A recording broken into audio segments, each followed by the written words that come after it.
Edification ministries వీక్షకులందరికీ ప్రభువైన యేసుక్రీస్తు పేరిట వందనాలు. ఈరోజు మన ధ్యానాంశము ఎఫెసీయులకు రాసిన పత్రిక 4వ అధ్యాయం 4వ వచనం. శరీరం ఒకటే, ఆత్మయు ఒకటే, ఆ ప్రకారమే మీ పిలుపు విషయమై ఒకటే నిరీక్షణ యందు ఉండుటకు మీ పిలువబడితిరి. ప్రభువు ఈ వాక్యమును మనకు ఆశీర్వదించును గాక. మనము ఈ 4వ అధ్యాయం మొదటి భాగంలో కాబట్టి మీరు సమాధానమును బంధము చేత అనేటువంటి విధంగా ఈ వాక్యం, ఈ అధ్యాయం ప్రారంభించబడింది. తరువాత మనను పిలువబడిన పిలుపుకు తగినట్లుగా అనేటువంటిది కూడా 3వ వచనంలో ఉంది. కాబట్టి అనేటువంటిది మొదటి 3 అధ్యాయాలలో చెప్పబడినటువంటి అనేకమైన విశేష అంశములు. దానికి ఆధారంగా ఇప్పుడు 4వ అధ్యాయాన్ని ప్రారంభిస్తూ మీరు పిలువబడిన పిలుపుకు తగినట్లుగా మీరు నడుచుకునవలనని పౌలు హెచ్చరిస్తూ మాట్లాడుతున్నాడు. దానిలో భాగంగా మరి ప్రాణ సంబంధంగా, శరీర సంబంధంగా నడుచుకునే అలవాటు కలిగినటువంటి విశ్వాసులు ఒక ఆత్మ చేత ఒక శరీరంలోనికి తీసుకుని రాబడిన తర్వాత వారి మధ్యలో సంఘంగా దేవుని యొక్క మహిమను వెల్లడపరచగలగటానికి పనికి రావాల్సినటువంటి నియమావళి, ఏదైతే ప్రవర్తన నియమావళి ఉన్నదో దాని ఆధారంగా ఇప్పుడు మనం చదువుతున్నటువంటి వాక్యాలన్నీ కూడా ఉన్నాయి. ఈ 4వ అధ్యాయం, 5వ అధ్యాయం, 6వ అధ్యాయంలో కొంత భాగం వరకు ఈ విషయాలన్నీ కూడా పౌలు విశ్వాసుల యొక్క గమనానికి, ఎఫెసీలో ఉన్న సంఘం యొక్క గమనానికి తీసుకుని వస్తున్నాడు. అవన్నీ మనకు కూడా వర్తించేవిగా ఉన్నాయి. కనుక ఇక్కడ మనం చూసినప్పుడు ఆ పిలువబడిన పిలుపు దానికి తగినట్లుగా నడుచుకునటానికి కొన్ని దేవుడు చేసినటువంటి మనకి ఏవైతే ఏర్పాటు ఉన్నదో ఆ విషయాలు, తర్వాత దాని విషయంలో మనకు కలిగినటువంటి బాధ్యత ఏమిటో ఆ విషయాలు ఈ అధ్యాయాలన్నింటిలో కూడా 4, 5, 6 అధ్యాయాలలో కొంత భాగం వరకు చెప్పబడ్డాయి. ఈరోజు మనం చదివినటువంటి భాగంలో శరీరం ఒకటే, ఆత్మయు ఒకటే, మీరు ఆ ప్రకారమే మీ పిలుపు విషయమైన నిరీక్షణ కూడా ఒకటే. 3వ వచనంలో పిలువబడిన పిలుపుకు తగినట్లుగా అని చెప్పబడింది.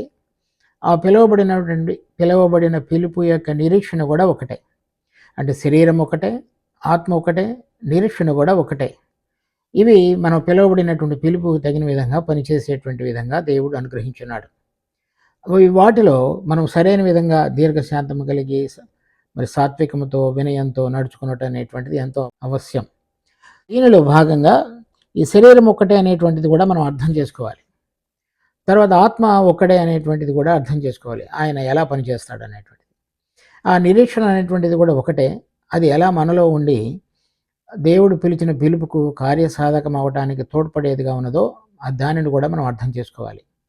ఈరోజు మనం చదివేటువంటి భాగంలో ఆ విషయాలను గురించి చూద్దాం. మొదటగా శరీరం ఒకటే కనుక ఈ గ్రీసు దేశస్థులు, యూదులు అందరూ కూడా దాసులు, స్వతంత్రులు, మరి సిథీయులు, మిగిలినటువంటి వారందరూ కూడా ఒక శరీరముగా ఉండటానికి కట్టబడటం అనేటువంటిది మనం గతంలో కూడా చాలాసార్లు చూసాం. ఇక్కడ 2వ అధ్యాయం 16వ వచనంలో కూడా చూస్తే, తన శిలువ వలన ఆ ద్వేషమును సంహరించి దాని ద్వారా వీరిద్దరిని ఏక శరీరముగా చేసి దేవునితో సమాధానపరచవలనని ఇలాగ చేసిన.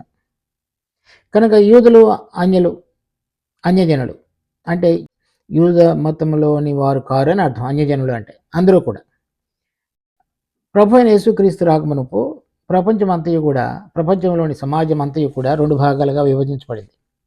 ఒకటి ప్రభువైన యేసుక్రీస్తు, యూదులు అంటే దేవుడు ఏర్పరచుకున్నటువంటి బిడ్డలు, ఎవరికైతే దైవోక్తులు ఇవ్వబడ్డాయో, తర్వాత దేవుని యొక్క అనేక వంశములు దేవుడు వారి ద్వారా మనందరికీ తెలియపరిచాడు వారు. రెండవ వారు అన్యజనులు, అనగా దేవుడిని ఎరగని వారు. వారందరూ కూడా రకరకాలైనటువంటి విగ్రహములకు, ఇతర దేవతలకు, సృష్టిని పూజించేటువంటి వారుగా ఉన్నారు. వారందరూ కూడా అన్యజనులు. కానీ శిలువ వలన వారిద్దరిని ఏక శరీరంగా చేస్తున్నాడు. అంటే శిలువ ద్వారా వారి పాపములు, యూదుల పాపములు, మన పాపములు అన్నీ కూడా తీసివేయబడి అందరము ఒక శరీరముగా చేయబడి ఒక తండ్రి సన్నిధికి చేరగలిగేటువంటి విధంగా దేవుడు తన కుమారుడైన యేసుక్రీస్తు ద్వారా మార్గాన్ని తెరిచున్నాడు. తరువాత మనం కనుక చూసినట్లయితే 1వ అధ్యాయం 22, 23 వచనాలు, మరియు సమస్తమును ఆయన పాదముల క్రింద ఉంచి సమస్తము పైన ఆయనను సంఘమునకు శిరస్సుగా నియమించను. ఆ సంఘము ఆయన శరీరము. సమస్తమును పూర్తిగా నింపుచున్నవాని సంపూర్ణత అయి ఉన్నది. ఈ శరీరంలోనికి అంటే ఎక్కడైతే దేవుని యొక్క సంపూర్ణత మనందరిలో కూడా సంపూర్ణంగా నివసించబోయేదిగా ఉన్నదో దానికి అనుగుణంగా దేవుడు తన సంఘము లేక శరీరమును కట్టుతున్నాడు. దాని యొక్క విలువను కూడా మనం గుర్తెరగాలనేటువంటి విషయాన్ని పౌలు ఇక్కడ 4వ అధ్యాయంలో చెప్తున్నాడు. ఈ దేవుని యొక్క సంపూర్ణత నివసించగలగడానికి పనికి రాగలిగిన భూలోకములో ఉంచబడినటువంటి సాధనం ఆయన సంఘం. ఆ సంఘము ఆయన యొక్క శరీరం. ఆ శరీరమునకు ప్రభువైన యేసుక్రీస్తు శిరస్సు. కనుక ఈ ఒక్క శరీరముగా ఉండుటకు అనగా మనందరము కూడా వేరు వేరు అవయవములుగా ఆయన చేత కూర్చబడి మనందరి మీద ప్రభువైన యేసుక్రీస్తు శిరస్సుగా కలిగినటువంటి అనుభవంలో తర్వాత మనందరము కూడా ఆయన ద్వారా అతకబడుట మాత్రమే కాకుండా ఉన్నటువంటి అవయవములన్నీ కూడా ఒకదానితో ఒకటి కలిసి పని చేయగలుగుట అనేటువంటి అనుభవంలోనికి తీసుకొని రాబడుట అనేటువంటిది అర్థం. ఆ విధంగా అది నేర్చుకునగలగటానికి పనికి రాగలిగినటువంటి ఒక నమూనా శరీరం. మనందరము రకరకాలైనటువంటి నేపథ్యములు, భాషలు, రంగులు, వివిధమైనటువంటి మరి సంస్కృతులు అవన్నీ కూడా బాహ్యంగా కనబడేవిగా ఉన్నాయి. అందుచేత ఈ ఒక్క శరీరముగా ఉండటానికి మనందరము కలిసి జీవించగలగటానికి మనందరి మీద ప్రభువును అధిపతిగా మరి ప్రతిష్ఠించి అందరము ఆయన ద్వారా నడిపించబడుట అనేటువంటిది నేర్చుకున్నటం అనేటువంటిది మనందరము అభ్యాసం చేయవలసినటువంటి కార్యం. దానికి మనలో ఉన్నటువంటి ప్రాణ సంబంధమైనది, శరీర సంబంధమైనటువంటిది, వివిధ భిన్న అభిప్రాయములు కలిగినటువంటి మరి నేపథ్యం నుంచి రాగలిగినటువంటి మనందరినీ కూడా ఒక్క తాటి మీదకి తీసుకుని వచ్చి ఒక జీవములో ఒక ఆత్మ ద్వారా నడిపించబడటం అనేటువంటిది దేవుని యొక్క అభిష్టం.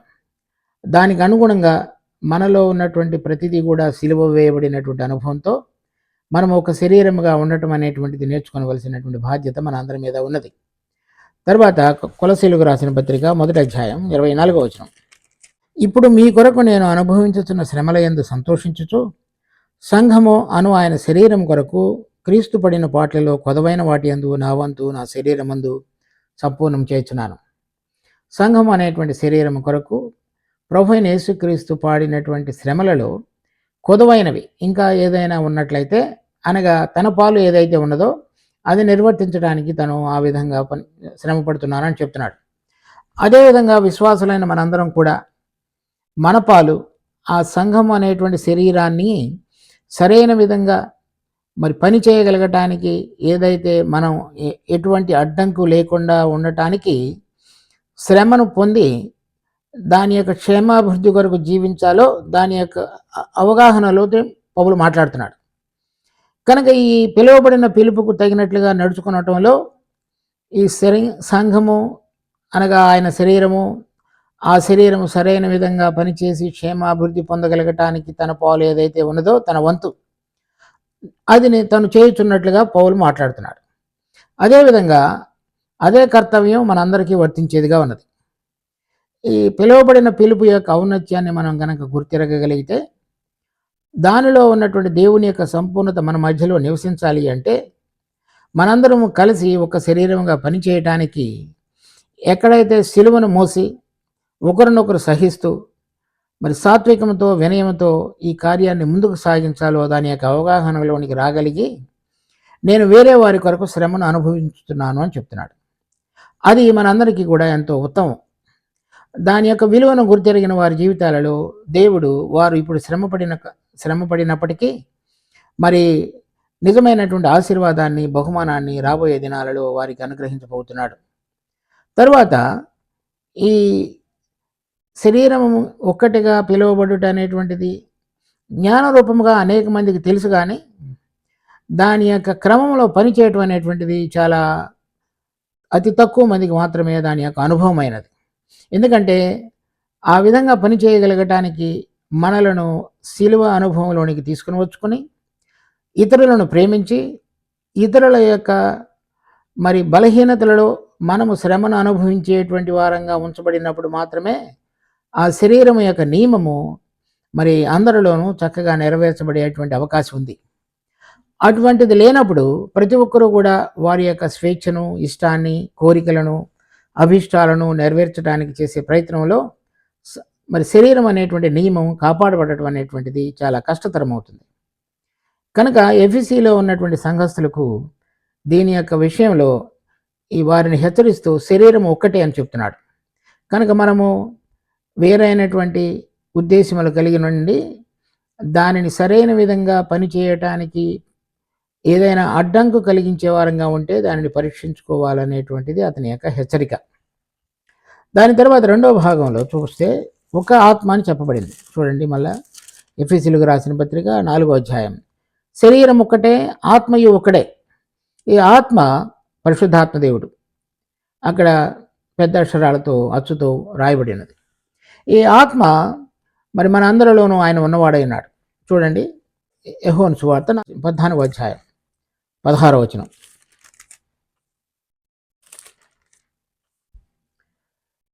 నేను తండ్రిని వేడుకొందెను, మీ యొద్ద ఎల్లప్పుడూ ఉండుటకై ఆయన ఒక వేరణకర్తను అనగా సత్యస్వరూపియగు ఆత్మను మీకు అనుగ్రహించును.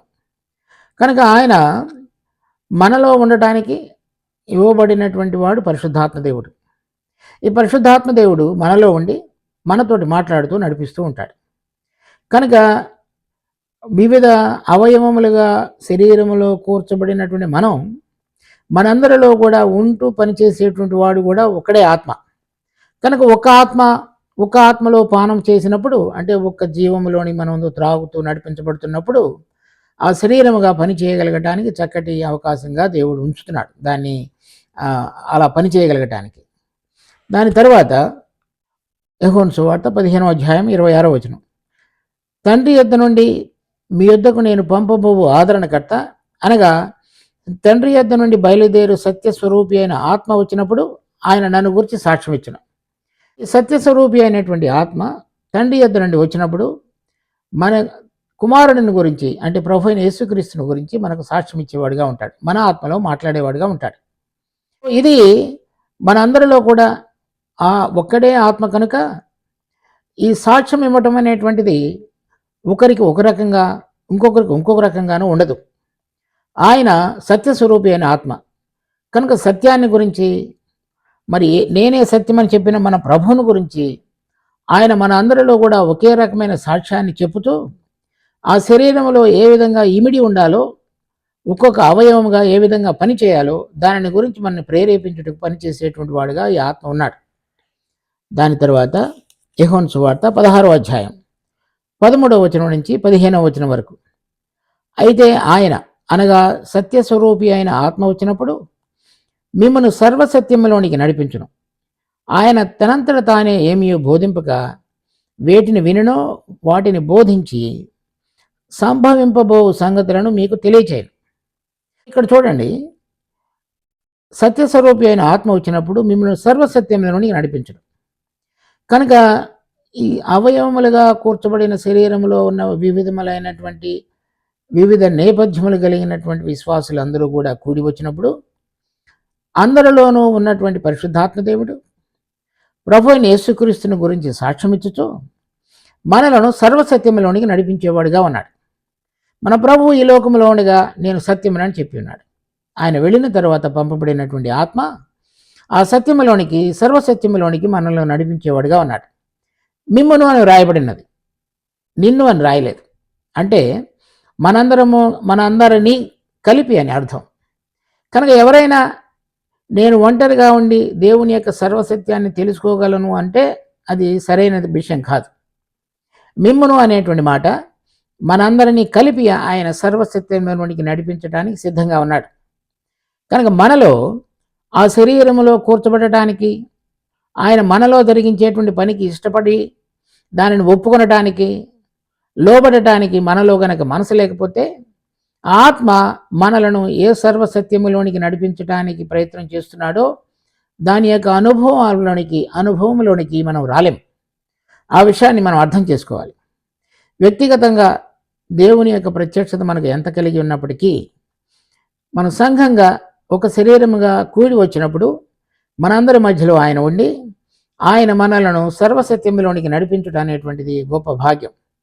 దాని యొక్క అనుభవంలోనికి రాగలగటాలంటే ఆ ఒక్క శరీరముగా ఉండటం అనేది కూడా మనం సరైన విధంగా అర్థం చేసుకొని మనందరం కలిసి పని చేయటం అనేది నేర్చుకోవాలి. తర్వాత 14వ వచనం, ఆయన నా వాటిలోనివి తీసుకొని మీకు తెలియజేయను, కనుక నన్ను మహిమపరచును. తండ్రికి కలిగినవన్నీ నావి, అందుచేత ఆయన నా వాటిలోనివి తీసుకొని మీకు తెలియజేయనని నేను చెప్పితిని. ఈ లోకములో ఉండగా మన ప్రభు అయిన యేసుక్రీస్తు అపవాదుని గురించి అతడు అబద్ధమునకు జనకుడు అని చెప్పినాడు. మన ప్రభు ఈ లోకములో ఉండగా నేను సత్యమునని చెప్పినాడు. కనుక ఇద్దరు కూడా భిన్న ధ్రువములు కలిగిన వారు, భిన్న ధ్రువాలు. ఒకరు అబద్ధముకు ప్రతీక, ప్రభు అయిన యేసుక్రీస్తు సత్యానికి ప్రతీక. ఆ సత్యము ఆయన ఈ లోకములో ఉండగా మనకు తెలియపరిచి వెళ్ళినాడు. తర్వాత ఆత్మ వచ్చినప్పుడు ఆ సర్వసత్యంలోనికి నడిపించేటువంటి బాధ్యతను ఆయన మనలో ఉండి పనిచేస్తూ నడిపిస్తాడు. తర్వాత ఆయన ఏవైతే పరలోకంలో ఉన్న విషయాలు ఉన్నాయో, తండ్రివై ఉన్నాయో, కుమారునివై ఉన్నాయో, ఆ విషయాలను ఏవి చూస్తాడో వింటాడో వాటిని మనకు తెలియజెప్తుంటాడు. ఆయన సొంత విషయాలు ఏం చెప్పడు. ప్రభువుని గురించి, ఆయన మహిమ కొరకు మనకు క్షేమాన్ని కలిగించే విషయాలు, పరలోకములో మన కొరకు దాచి ఉంచబడిన విషయాలు, రాబోతున్నటువంటి సంగతుల విషయాలు మనకి తెలియజెప్తూ నడిపిస్తూ ఉంటాడు. కనుక ఈ పరిశుద్ధాత్మ దేవుడు ఈ సత్యములోనికి మనలను నడిపించుతూ కుమారుని గురించిన విషయాలు, దాచి ఉంచబడిన విషయాలు, తర్వాత పరలోక సంబంధమైన విషయాలు, రాబోతున్నటువంటి విషయాలను గురించి మనకు తెలియజెప్పేవాడుగా ఉంటాడు. దాని ద్వారా మన యొక్క దృష్టి ఈ లోకంలో ఉన్నటువంటిది, అబద్ధమునకు జనకుడు, ఈ లోకనాథుడు అయినటువంటి అపవాది యొక్క యంత్రాంగం నుంచి మన కనుదృష్టి పరలోక సంబంధమైన వాటి వైపు తిప్పుతాడు. ఆ విధంగా తిప్పి పరలోకములో ఉన్నటువంటి సత్యాన్ని గురించి, తర్వాత ప్రభువుని గురించి, తండ్రిని గురించి మనతో మాట్లాడుతూ ఆ పరిశుద్ధత వైపు, పవిత్రత వైపు మనం జీవించగలగటానికి ఆయన మనలో ఉండి పనిచేస్తుంటాడు. కనుక ఇది విశ్వాసులందరూ కూడా ఒకే గమ్యము వైపు, ఒకే సత్యములోనికి, ఒకే ప్రభువుని గురించిన విషయాలను తెలియజెప్పడానికి పనికి రాగలిగిన విధంగా మనకు అనుగ్రహించబడినటువంటి వాడు పరిశుద్ధాత్మ దేవుడు. ఆ విషయాన్ని మనందరిలో కనుక ఒకే ఆత్మ ఉండి పనిచేస్తున్నట్లయితే ఆ పిలువబడిన పిలుపుకు తగినట్లుగా కలిసి పనిచేయటం అనేటువంటిది సాధ్యమవుతుంది. ఎవరిలో అయితే ఆత్మ ఉండడం, పని చేయడం, లేక పని చేయడానికి ఉన్నప్పటికీ పని చేయడానికి మనం ఆస్కారం చేయము, లేక అవకాశం ఇవ్వము, అప్పుడు ఆ సత్యాన్ని తెలుసుకునటం కానీ, తండ్రిని గురించి కుమారుని గురించిన వివరణ మనకు రావటం కానీ, వారిద్దరి యొక్క పరిశుద్ధతను తెలుసుకున్నప్పుడు పరలోక సంబంధమైన సంగతులను చూచుట కానీ మనలో అటువంటి విధమైన దాని విషయంలో మనము ముందుకు కొనసాగింపు ఉండదు. దాని చేతనే అనేక మంది క్రైస్తవుల జీవితాలు ఎంతో మరగుజుతనంతోనూ, ఎదగనితనంలోనూ, చిన్నపిల్లల తత్వంలోనూ ఉండిపోయాయి. వారి యొక్క జీవితంలో గుర్తు ఏంటంటే ఎప్పుడు కూడా ఈ లోక సంబంధమైన సంగతులను, వారిని గురించి, వారు ఇక్కడ పొందిన విషయాలను గురించి, ఇక్కడ జరిగించిన విషయాలను గురించి మాట్లాడతారు. ఆత్మ కుమారుడిని గురించి, దేవుడు మనకి ఏమి ఇవ్వబోతున్నాడో వాటిని గురించి, ఏమి చేయబోతున్నాడో వాటిని గురించి మాట్లాడతాడు. ఎవరిలో అయితే ఆత్మ ఉన్నాడో వారు కూడా అదే విషయాలను మాట్లాడటంలో ఆనందించి ఆయనని గురించి సాక్ష్యం ఇస్తుంటారు. అది గుర్తు. కనుక అటువంటి విధంగా నడిపించబడేటువంటి వారు ఆ శరీరముగా పనిచేయటం అనేటువంటిది సులభతరం అవుతుంది. అలా కాకుండా వారి స్వార్థభరితమైనటువంటి ఇష్టాలు కలిగినటువంటి జీవితాలు కలిగి ఉన్నప్పుడు శరీరంలో సర్వసత్యంలోనికి నడిపించబడుట కానీ, కుమారుని గురించిన సాక్ష్యం ఇచ్చుట కానీ, వారి కలిగినటువంటి ఆలోచనల ఆధారంగా పరిశుద్ధత వైపు నడుట కానీ జరగదు. ఆ విషయాన్ని మనం అందరం కూడా గుర్తెరగాలి. తర్వాత మూడవ విషయంగా చెప్పబడినటువంటిది ఒకటే నిరీక్షణ. ఆ నిరీక్షణ మనందరికీ ఇవ్వబడింది. చూడండి, యోహాను సువార్త 14వ అధ్యాయం మొదటి 3 వచనాలు. మీ హృదయమును కలవరపడనీయకుడే, దేవుని యందు విశ్వాసముంచుచున్నారు, నా యందును విశ్వాసముంచుడి. నా తండ్రి ఇంట అనేక నివాసములు కలవు, లేని ఎడల మీతో చెప్పుదును. మీకు స్థలము సిద్ధపరచ వెళుచున్నాను. నేను వెళ్ళి మీకు స్థలము సిద్ధపరచిన ఎడల నేనుండు స్థలంలో మీరును ఉండులాగున మరలా వచ్చి నా యొద్ద నుండుటకు మిమ్మును తీసుకొని పోవుదును. ఇక్కడ మొట్టమొదటిసారిగా మన ప్రభు అయిన యేసుక్రీస్తు శిష్యులతో మాట్లాడుతున్నప్పుడు ఆయన మరలా తిరిగి రాబోతున్నాడనియు, వచ్చినప్పుడు తన శిష్యులను తీసుకుని వెళ్ళబోతున్నాడనే విషయాన్ని వారి గమనానికి తీసుకొస్తూ హెచ్చరిస్తున్నాడు, మాట్లాడుతున్నాడు. కనుక ఈ మొట్టమొదటిసారి మన ప్రభువు తిరిగి వస్తాడు, వచ్చినప్పుడు మనలను ఆయన తీసుకుని వెళతాడు అనేటువంటి నిరీక్షణ క్రైస్తవులందరికీ కూడా ఇవ్వబడింది. ఆయన శిష్యులకు ఇవ్వబడింది ఏంటంటే అది మనకు కూడా ఇవ్వబడిందనే అర్థం. ఆ నిరీక్షణ ఏమిటంటే ప్రభు అయిన యేసుక్రీస్తు తిరిగి రాబోతున్నాడు. ఆయన వచ్చినప్పుడు ఆయనతో పాటుగా ఆయన బిడ్డలను తీసుకుని వెళ్ళబోతున్నాడు.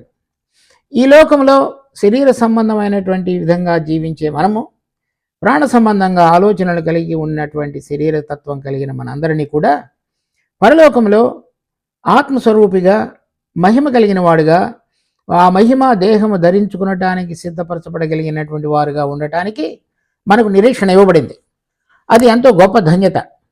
అంటే లోకంలో భూలోక సంబంధమైన దానిని విడిచిపెట్టి పరలోకంలో ఆత్మ సంబంధమైన వాళ్ళుగా ఆత్మ సంబంధమైన దేహాన్ని ధరించుకొని మహిమలో నిత్య జీవాన్ని కలిగి తండ్రి అనే దేవునితో కూడా ఉండటానికి వారు మన కొరకు సిద్ధపరిచిన స్థలంలో ప్రవేశించడానికి ఇవ్వబడినటువంటిది మనకు నిరీక్షణ. అది ఇక్కడున్న వాటి మీద మనం ఆశలు విడిచిపెట్టి రాబోతున్నటువంటి మనకు స్థలము, పరలోకపు మహిమ, ఆ జీవము, ఆత్మ సంబంధమైన శరీరము, వాటిని ధరించుకునటానికి మనకు పురుకొల్పులో జీవించడానికి సహాయపడుతుంది ఆ నిరీక్షణ. చూడండి, రోమపత్రిక 5వ అధ్యాయం 2వ వచనం నుంచి, మరియు ఆయన ద్వారా మనము విశ్వాసము వలన ఈ కృపయందు ప్రవేశం గలవారమై అందులో నిలిచియుండి దేవుని మహిమను గూర్చిన నిరీక్షణను బట్టి అతిశయపడుతున్నాం. కనుక ఈ విధంగా ఉచితంగా నీతిమంతులుగా తీర్చబడినటువంటి మనందరం కూడా ఆయనతో సమాధానం కలిగి మరి ఈ దేవుని మహిమను గూర్చిన నిరీక్షణను బట్టి అతిశయపడుతున్నాం. అంటే ఆయనతో పాటుగా మనము కూడా మహిమపరచబడుట.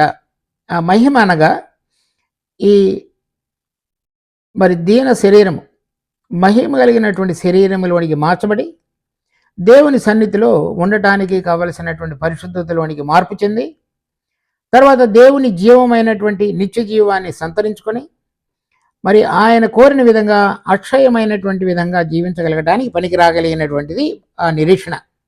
దానిని ఆ మహిమా నిరీక్షణ అని చెప్పుతున్నారు. ఎందుకంటే మనం కూడా మహిమపరచబడి తండ్రి యొక్క కుమారుని యొక్క మహిమలో పాలివారముగా చేయబడగలుగుతాం కాబట్టి.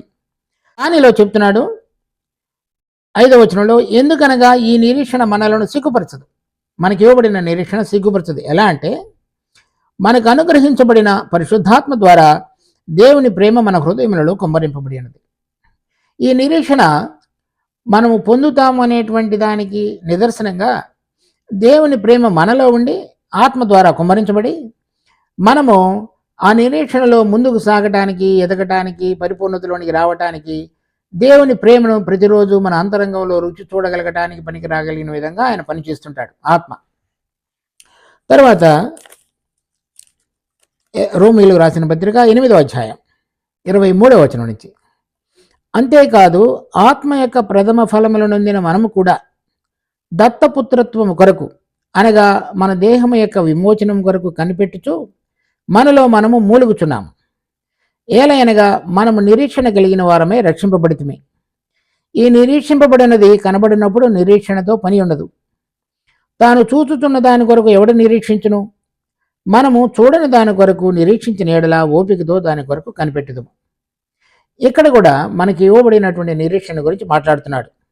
ఆ నిరీక్షణ ఏమిటంటే ఈ దత్తపుత్రత్వం కొరకు, అంటే దేవుడు మనలను కుమారులనుగా స్వీకరించుట అనేటువంటిది. ఎఫెసీ పత్రిక 1వ అధ్యాయం 4వ వచనంలో ఉంది, జగత్పునాది వేయబడక మునుపే మనము కుమారులనుగా స్వీకరించుటకై ముందుగా నిర్ణయించుకుని అని రాయబడింది. ఆ దత్తపుత్రత్వం, ఆ కుమారుని యొక్క దర్జాలోనికి, హోదాలోనికి రాబడగలిగేటువంటి ఆ సమయం కొరకు ఈ ఆత్మ యొక్క ప్రథమ ఫలమును పొందిన మనం, అంటే ఆత్మ ద్వారా దాని కొరకై సిద్ధపరచబడిన వారు అని అర్థం. తర్వాత 26వ వచనంలో, అటువలే ఆత్మయు మన బలహీనతను చూచి సహాయం చేస్తున్నాడు. అంటే ఈ నిరీక్షణలో పాలు పొందడానికి ఎటువంటి విధంగా మనకు అవసరమో సహాయం ఆయన మనకు సహాయం చేసేవాడుగా ఉన్నాడని చెప్తున్నాడు. దాని తర్వాత కొరింథీయులకు రాసిన 2వ పత్రిక 5వ అధ్యాయం 1వ వచనం నుంచి, భూమి మీద మన గుడారమైన ఈ నివాసము శిథిలమైపోయినను చేతి పని కాక దేవుని చేత కట్టబడినదియు నిత్యమైనదియునైన నివాసము పరలోకమందున్నదని మనం ఎరుగుదము. మనము దిగంబరులము కాక వస్త్రము ధరించుకుని వారముగా కనబడదము. కాబట్టి పరలోకం నుండి వచ్చు మన నివాసము దీనిపైన ధరించుకుని అపేక్షించుచు దీనిలో మూలుగుచున్నాము. ఈ గుడారములో ఉన్న మనము ఈ భారము మోసుకొని మూచుచున్నాము. ఇది తీసివేయవలనని కాదు గాని మత్స్యమైనది జీవము చేత మృంగివేయబడినట్లు ఆ నివాసమును దీనిపైన ధరించుకొని కోరుచున్నాము. దీని నిమిత్తము మనలను సిద్ధపరిచిన వాడు దేవుడే, మరియు ఆయన ఆత్మను సంచగరువును మనకు అనుగ్రహించున్నాడు. వెలుచూపు వలన కాక విశ్వాసము వలననే నడుచుకొనుచున్నాము. కనుక ఈ ఆత్మ మనకు అనుగ్రహించబడి ఆ నిరీక్షణలో, అంటే ఈ మర్త్యమైనటువంటి దేహము మీద జీవమును ధరించుకొని దేవునితో పాటుగా ఉండగలగటానికి ఈ నిరీక్షణలో ఎదురు చూచున్నామని చెప్తున్నాడు. తర్వాత కొలసీలకు రాసిన పత్రిక 1వ అధ్యాయం 5వ వచనం, మీ యొద్దకు వచ్చిన సువార్త సత్యమును గూర్చిన బోధ వలన ఆ నిరీక్షణ గురించి మీరు ఇంతకుముందు వింటిరి. ఆ నిరీక్షణ అది ఇంకా కొంచెం వివరంగా ఇక్కడ 27వ వచనంలో చెప్పబడింది.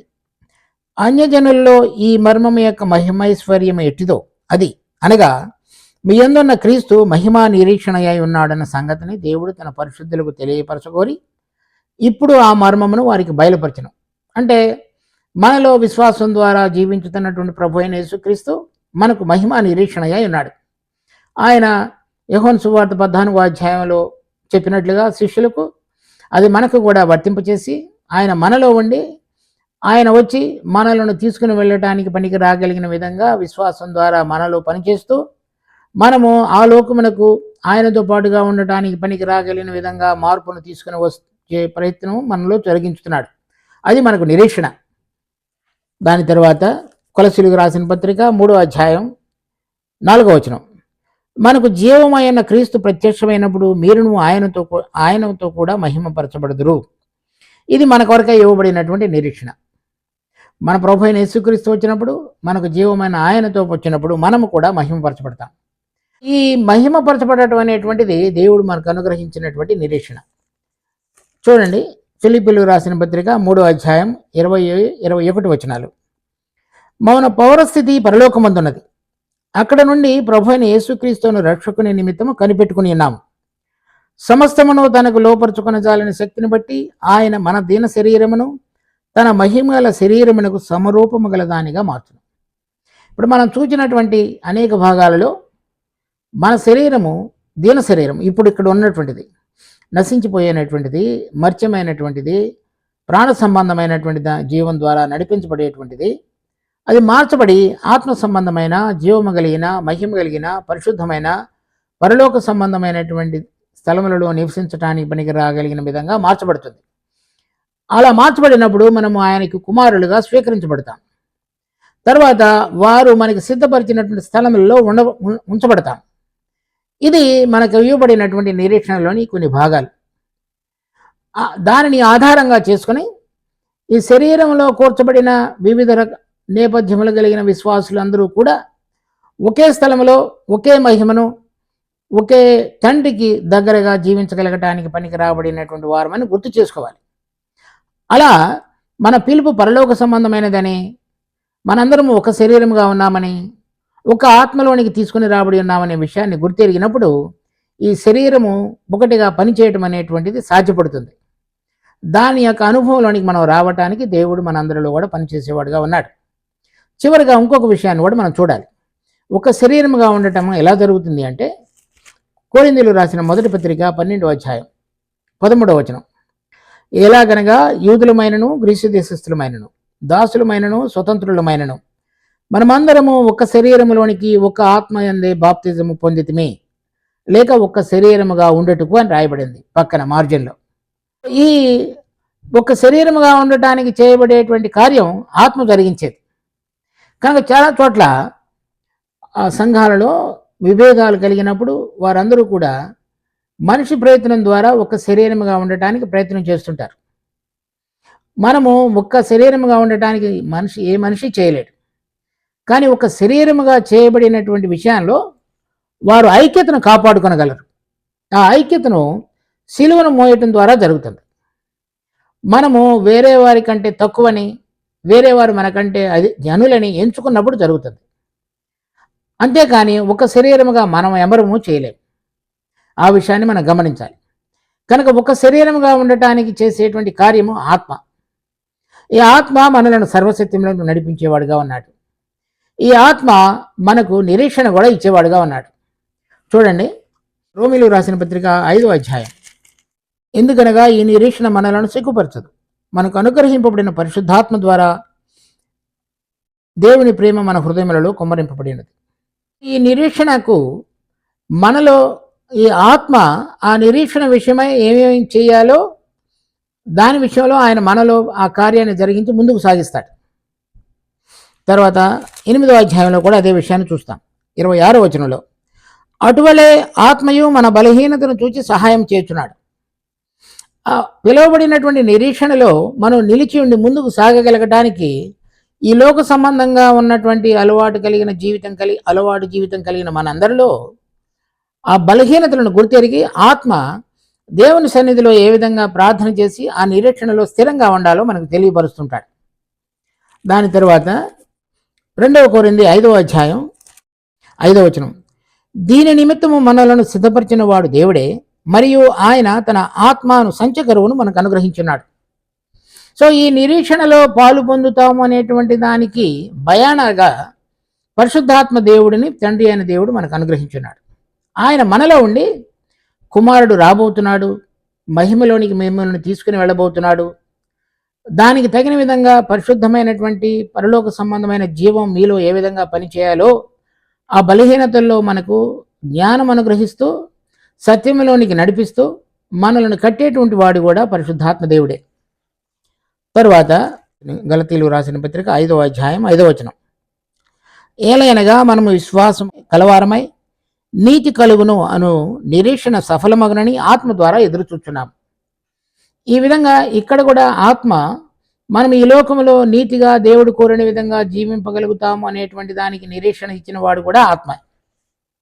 తర్వాత ఎఫెసీయులకు రాసిన పత్రిక 1వ అధ్యాయం 11వ వచనం నుంచి, మరియు క్రీస్తునందు ముందుగా నిరీక్షించిన మనము తన మహిమకు కీర్తి కలుగు చేయవలనని దేవుడు తన చిత్త ప్రకారమైన సంకల్పమును బట్టి మనలను ముందుగా నిర్ణయించి ఆయన యందు స్వాస్థ్యముగా ఏర్పరచును. ఆయన తన చిత్తానుసారముగా చేసిన నిర్ణయం చొప్పున సమస్త కార్యములను జరిగించుచున్నాడు. మీరును క్రీస్తునందు విశ్వాసముంచి వాగ్దానం చేయబడిన ఆత్మచేత ముద్రింపబడితిరి. దేవుని మహిమకు కీర్తి కలుగుటకై ఆయన సంపాదించుకున్న ప్రజలకు విమోచనము కలుగు నిమిత్తము ఈ ఆత్మ మన స్వాస్థ్యమునకు సంచకరువుగా ఉన్నాడు. కనుక ఈ నిరీక్షణలో పాలు పొందుట అంటే ఈ శరీరాన్ని, ఈ లోకాన్ని విడిచిపెట్టి పరలోకములో మహిమ కలిగినటువంటి శరీరాన్ని ధరించుకునే సమయంలో ప్రభువైన యేసుక్రీస్తుకు తండ్రి అనుగ్రహించబడినటువంటి రాజ్యములో మనలం కూడా స్వాస్థ్యములో పాలువారముగా చేయబడతాం. ఈ నిరీక్షణ దానిలో మనం పాలు పొందుతామనేటువంటి దానికి నిరీక్షణకు భయానగా ఇప్పుడు మనలో ఆత్మ అనుగ్రహించబడి ఉన్నాడు.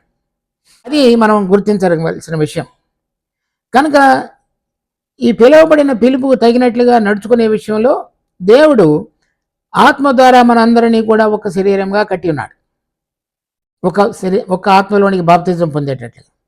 కానీ ఆ ఆత్మ కలిగించేటువంటి ఐక్యతను కాపాడుకోవలసిన బాధ్యత మన మీద ఉంది. తర్వాత ఈ ఆత్మ మనలో ఉండి సర్వసత్యంలోనికి నడిపిస్తూ దేవుడు మన పక్షంగా కలిగిన ఉద్దేశాలను, పరలోక సంబంధమైన సంగతులను, వాటిని గురించిన జ్ఞానాన్ని మనకు తెలియపరుస్తూ దాని విషయమైన ప్రత్యక్షతను మనకు అనుగ్రహించేవాడుగా ఉంటాడు. తర్వాత మనకి ఇవ్వబడినటువంటి నిరీక్షణలో మనం నిలబడి దానిలో మనం పాలు పొందగలుగుతాము, ప్రవేశించగలుగుతాము అనేటువంటిది నిరీక్షణకు ఆయన మనలో ఉండి సంచకరువుగా పనిచేసేవాడుగా ఉన్నాడు. కనుక ఎవరిలైతే ఆత్మ నివసించుకునేవాడుగా ఉన్నాడో, ఈ ఆత్మలో బాప్తిజం పొందిన వారుగా ఉన్నారో, వారు ఈ విషయాల యొక్క అనుభవంలోనికి రాగలిగి దేవుడు కోరిన విధంగా అదే వెలుగు కలిగిన ఇతర పరిశుద్ధులతో కూడా కలిసి దేవుని మహిమ కొరకు జీవించగలిగేవారుగా చేయబడతారు. అటువంటి అనుభవంలోనికి మన అందరినీ తండ్రి అయిన దేవుడు నడిపించినట్లుగా ప్రార్థించుకుందాం. మా జీవము కలిగిన తండ్రి, మీ కృపలో అనుగ్రహించిన ఈ వాక్యాన్ని ఆశీర్వదించండి. దీని యొక్క అనుభవంలోనికి మేమందరము రాగలిగేటట్లుగా మీ కృపను కనపరచండి. రక్షకుడైన యేసు నామమున అడుగుతున్నాం తండ్రి. ఆమెన్.